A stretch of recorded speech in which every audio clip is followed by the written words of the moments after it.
Welcome back to Mr. Zombie. Walmart never truly sleeps. Its lights stay on, the aisles stay open, and the night shift workers see what customers never do. Tonight, you'll hear 3 true stories from people who worked the late shift. Stories of fear, shadows, and the things that move between the shelves when the cameras look away. So grab your headphones, turn off your lights, and remember, not everything in Walmart is on the shelf. Story 1. The man in aisle 9. When Darren started working the night shift at Walmart, he thought it would be easy money.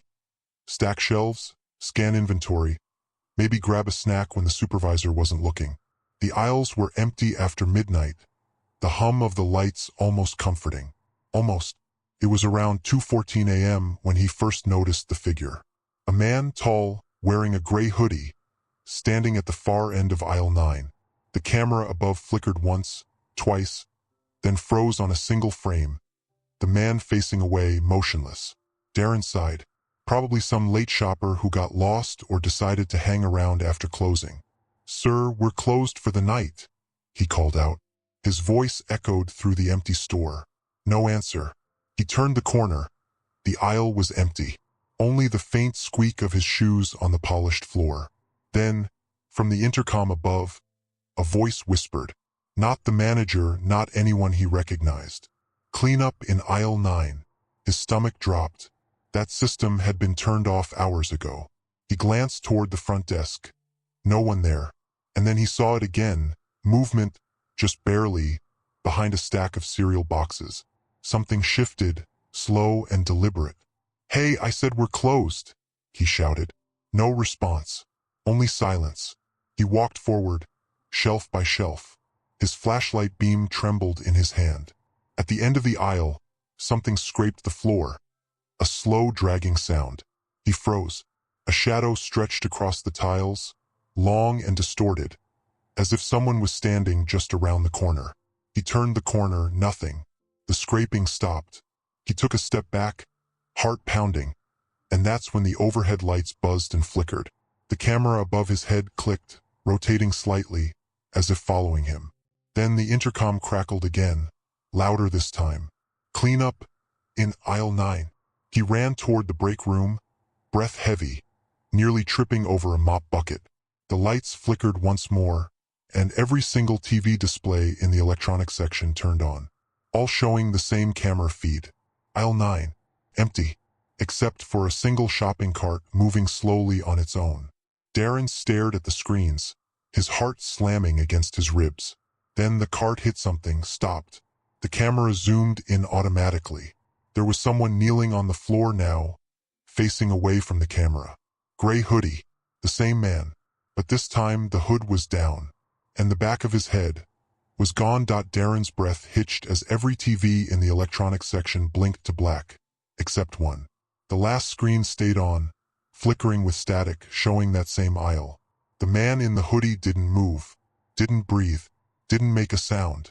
Darren took one cautious step forward, then another. The store was utterly silent, but something about the air felt wrong, thicker, heavier, like it was holding its breath. The screen suddenly went white, a flash so bright it stung his eyes. Then nothing. He blinked a few times and realized the lights had gone out in half the store. Only the faint glow from the freezer section remained, stretching across the floor like ghostly stripes. And somewhere, deep down aisle 9, something metallic rolled and clanged. He grabbed his radio. Michael? You still here?" No response. Just static. He cursed under his breath and made his way back toward the aisles, trying to convince himself it was nothing. Maybe a cart slipped, maybe a shelf collapsed. But his gut twisted the closer he got. Halfway down the aisle he stopped. All the cereal boxes had been turned backward, every single one, facing the wall. And written across the backs, in thick black marker, was one word repeated over and over. "Stay." The dragging sound came again, this time from the next aisle. Darren crept forward, flashlight trembling. He peeked around the corner and froze. The shopping cart was there again. Only this time it was filled with mirrors. Hand mirrors, broken ones, bits of reflective glass that seemed to shimmer even in the dark. He reached out, hesitating, and that's when he saw it in the reflection of one of the shards. A face. Behind him, he spun around, nothing. Just rows of paper towels and detergent. He looked back at the mirror. The reflection was empty. He stepped backward slowly, keeping his eyes on the cart, when suddenly the intercom blared again, loud enough to make him drop the flashlight. Customer assistance. Aisle 9. The voice wasn't human this time. It was low, distorted, wrong. Darren turned to run, but the aisle behind him wasn't empty anymore. At the far end stood the man in the gray hoodie. Only now, his head hung at an impossible angle, face turned completely toward Darren despite the body facing the other way. He took one step forward, then another, each step echoing through the aisle, deliberate, heavy, wet. Darren stumbled back, knocking over a display of soda cans. The crash echoed through the store. He turned and sprinted toward the break room. But as he passed the mirrors again, every shard flashed at once, showing his reflection not running, but smiling. Darren burst into the break room, slammed the door, and locked it. His chest heaved. Sweat dripped from his forehead. The hum of the vending machines was the only sound, low, steady, almost normal. He pressed his ear to the door. Nothing. No footsteps, no dragging, no voice over the intercom. He waited a full minute before finally exhaling. "It's fine," he whispered to himself. "It's fine. Just a prank or a hallucination or something." He took out his phone, but there was no signal. Of course. Then the vending machine behind him clicked. A can of soda rolled out and hit the tray. He frowned. No one had paid for anything. He turned, the machine screen flickered. For half a second, it showed not a soda logo, but a grainy black and white feed. Aisle 9. The man in the hoodie stood there again. Closer this time, too close. The image glitched, his face blurred. Then the feed cut to black. Darren grabbed his backpack and bolted out of the break room.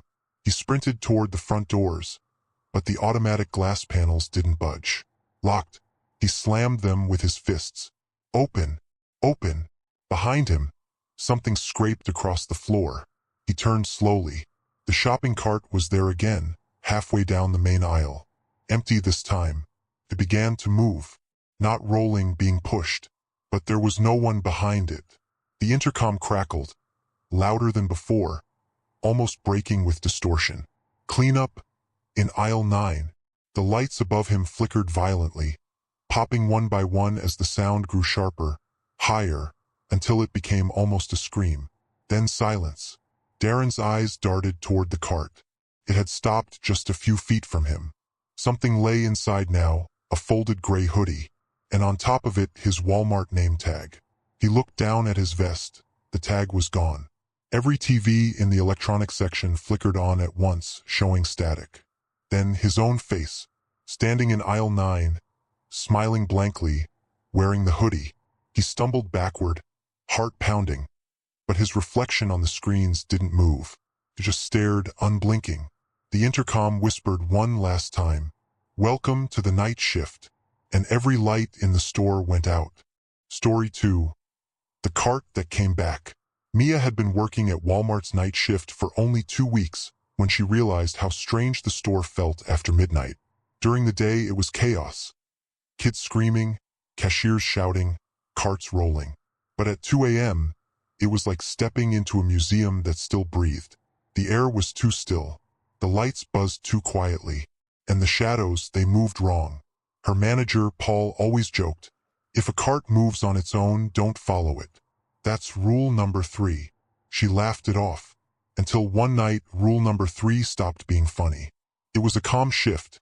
She was restocking towels in aisle 17 when she heard it. The soft clink of a shopping cart rolling somewhere nearby. She sighed. Probably left unlocked outside. Maybe wind pushed it in. But when she looked down the aisle, the cart was already there, standing perfectly in the middle of the row. Funny," she said out loud. "Real funny, guys." No answer. She took a few steps closer. The wheels were wet, leaving faint streaks on the floor, like it had just come in from rain. But it hadn't rained in days. Mia pushed the cart aside and went back to work. It rolled back on its own. Her hands froze midair. It wasn't fast, just a gentle motion, enough to stop exactly where it had been before. She stared at it for a few seconds before saying, half to herself, "Okay, no, not tonight." She started to walk away, but the sound of wheels squeaking followed her. The cart was moving again, inching behind her like it was being pushed by someone invisible. She turned around sharply. It stopped. "Who's there?" she called out. "Paul? Is this one of your jokes?" Nothing. Just the steady hum of the freezers.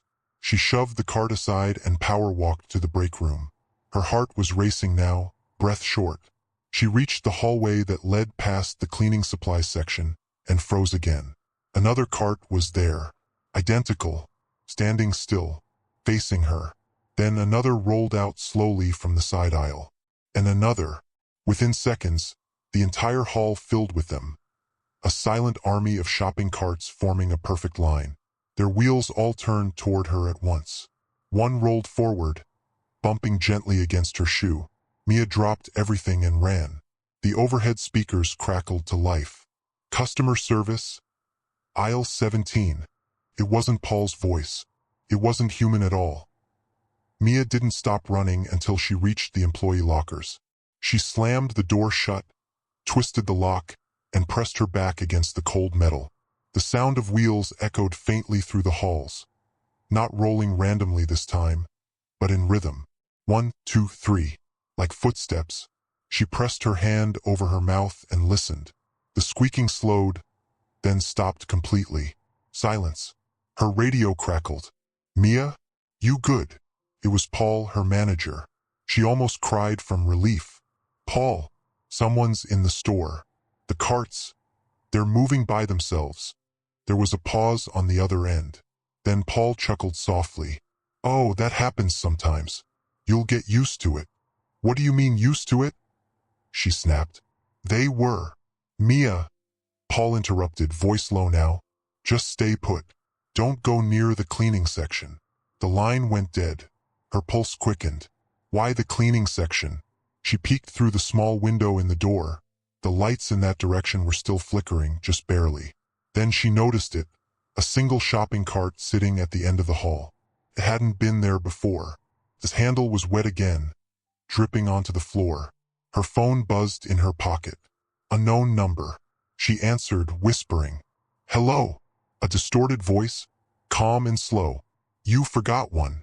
Her heart dropped. "Who is this?" "Aisle 17. The line clicked off. She turned toward the intercom speaker in the corner.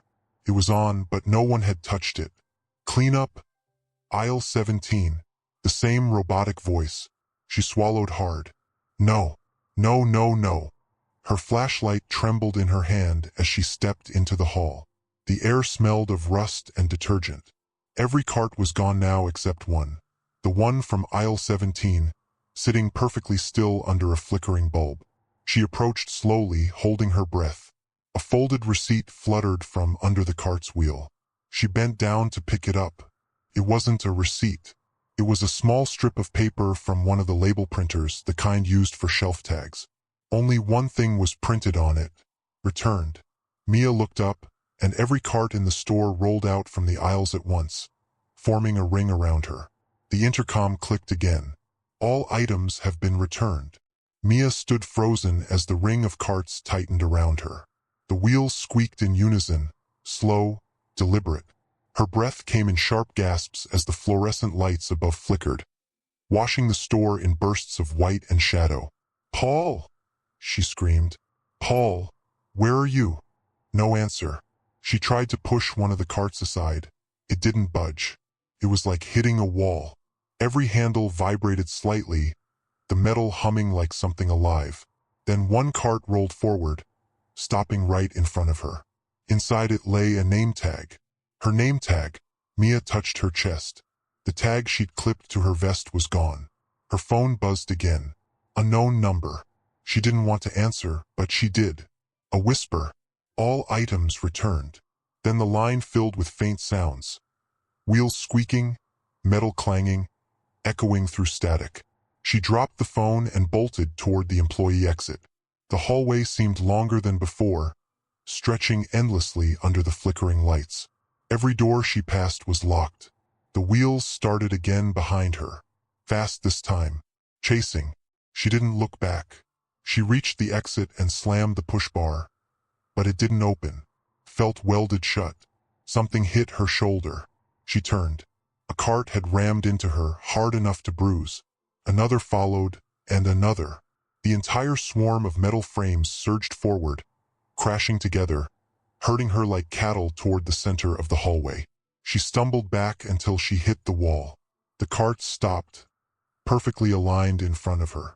The intercom crackled to life one final time. Return completed. Then silence. All the lights went out. When the morning crew arrived, the store was empty. No broken shelves, no blood, no sign of a struggle.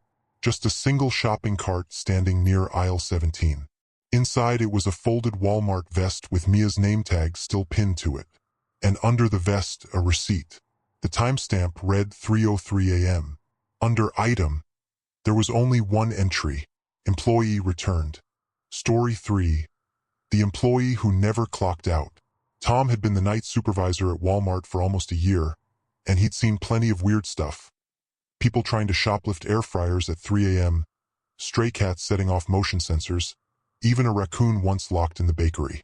But what really unnerved him wasn't the animals or the thieves. It was the time clock. Every night, around 3:07 a.m., one employee ID would punch in automatically. Same number, same name, E. Holloway. There was just one problem. No one by that name worked there anymore. The HR system showed that Evan Holloway had died in a car accident 2 years ago. On the way home from a night shift, Tom assumed it was a glitch. But every time he deleted the record, it reappeared the next night, exactly at 3:07, marked as IN. He tried asking corporate IT to check the logs. They said there was no activity from that badge, as if it didn't exist. Then one night, he stayed late to see it happen himself. At 3:05 a.m., the store was silent. The only sound was the low hum of the refrigerators in produce. Tom stood near the break room, watching the punch-in terminal. The screen glowed softly in the dark. 3:06, 3:07. The terminal beeped. The screen flashed. Welcome, E. Holloway. Shift started. Tom's heart skipped. No one had touched it. The keypad hadn't moved. He checked the camera feed, nothing. The break room was empty. But when he rewound the footage later, just for a few seconds, he saw movement. A shadow, human-shaped, crossing in front of the terminal, too fast to focus. That same night, he found a locker door open in the back. Number 14. Evan Holloway's old locker. Inside was a folded blue vest, covered in dust, with a name tag still clipped on. As he stared at it, the intercom above him crackled. Tom, clock out. His blood ran cold. He turned slowly toward the sound. No one was there. The locker door slammed shut on its own. Tom didn't sleep that morning. He went home shaking, still hearing the echo of that intercom voice in his head. By the next night, he'd convinced himself it was just fatigue. Maybe a power surge triggered the system, maybe static interference. There had to be a logical reason. When he clocked in again at 10 p.m., he noticed something strange. On the schedule sheet, next to his name, someone had handwritten another, in faint pencil, E. Holloway, 3 a.m. to close. Tom frowned and tore it off. He asked his coworker, Jenna, about it. She shook her head. Nobody touched that board today. I locked the office. The night went quiet, unusually so. No customers, no noise. Just the mechanical hum of the air vents. At exactly 3:07 a.m., the punch-in terminal beeped again. Welcome, E. Holloway. Tom's stomach dropped. He turned toward the break room window and froze.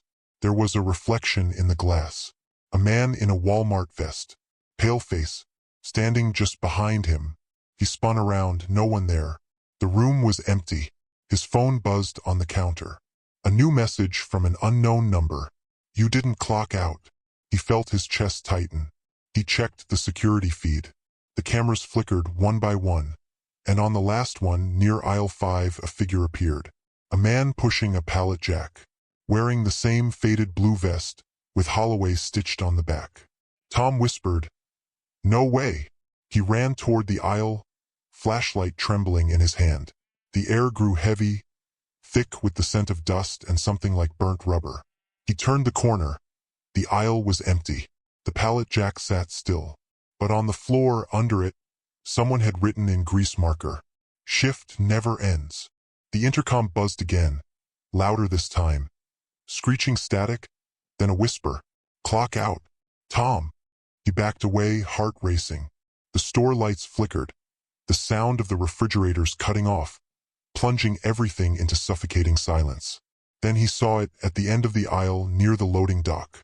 A man standing under the emergency light, head tilted down, vest hanging from his shoulders. Tom took one shaky step forward, whispering, "Evan." The man lifted his head. His eyes were completely black. Tom stumbled backward, nearly dropping his flashlight. The figure didn't move. It just stood under the emergency light, the pale glow painting its face in hollow gray. He could see the Walmart badge now, swinging gently from the vest. "E. Holloway." "Evan," Tom whispered again. "You're dead." The figure twitched. The intercom above them hissed, "Clock out." Tom's flashlight flickered. He pointed it toward the figure, and it was gone. A rush of air whooshed behind him. He turned, and the break room door creaked open by itself. Inside, the punch-in terminal glowed brightly. The words pulsed across the screen. "Shift complete. Clock out." His hands shook as he stepped closer. "It's not real," he muttered. "It's just." The monitor flashed static. Then it showed the live camera feed, but not of the break room, of the loading dock. Someone was standing there, the same man, facing the door. Tom ran toward the dock, heart hammering. The air grew colder with every step. His breath turned to fog. When he reached the door, it was wide open.